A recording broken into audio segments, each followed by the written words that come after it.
My name is Lou Ann Sheese. My name is Jose Pabon, and I have been at Trinity Chapel since around 1984. I've been here since 1967. You do the math. First, I remember when we first moved out here, part of this was a potato patch, and another part directly behind the church here that's now our playground and picnic ground was a horse training track. Some of you may have noticed that the trees that used to be there were planted in a semicircle, but you didn't understand why that was. It was because it was a horse training track. And we stopped by here quite often to watch the kids on their horses. And in 1965-ish, 66, they started digging up out front, and we were curious as to what was going to happen, what they were putting here. We thought we were going to get another house here.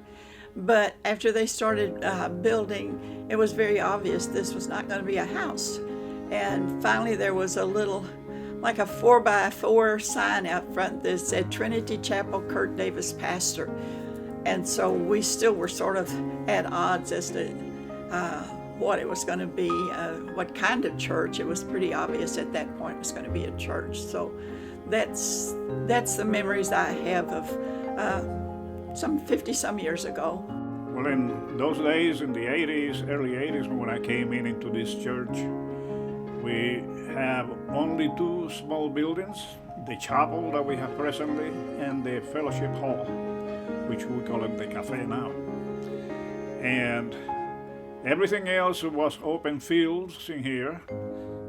In the back over here, the only thing present was a softball field, which we use very frequently. But it was a beautiful little chapel. It was started by about 10 families, some of whom are the grandkids are still here and the great-grandkids. And most of them have gone on to be with the Lord because they were older when it was started.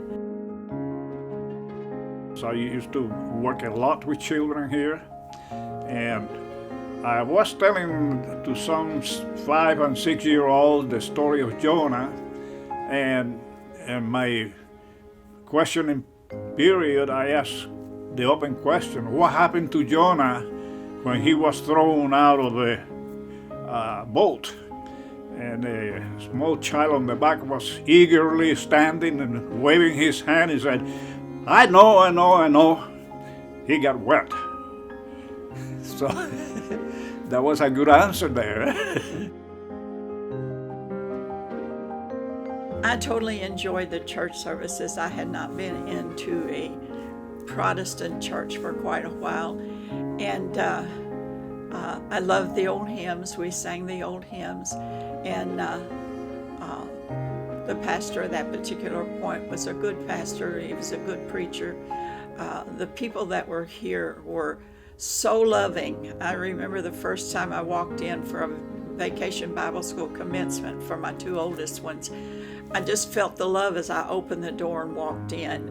And then I was greeted like I had been here years and years, and nobody knew my name, but that's okay.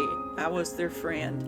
And the love was felt. In general, the fellowship here has been very good during many years because everybody procured everybody else. People relate to each other, and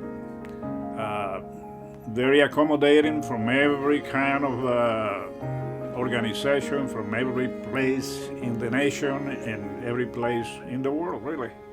And that is great to have a welcoming atmosphere. And it shows. It shows. He has been here for many, many, many years, and he still continues today. I don't think there's anything that we can't do with God's help. We've sort of proved that we can go through anything. And I look back to when Pastor Brandon first came here. This man met about 35 or 40 of his congregation at a meet and greet. And the very next time that we were ever able to meet together as a total, as a congregation was over a year. He stood tall through that, and I'm going to praise him whether he likes it or not. And don't you edit this out. I see us growing spiritually. I see us growing numerically, and that makes me very happy. This is my home, and I love watching it grow, and I love watching it change, and change for the better, always for the better. And I love Trinity Chapel. I love the people at Trinity Chapel, and I would do anything for them. So, what do I see in the future? Good things, very good things.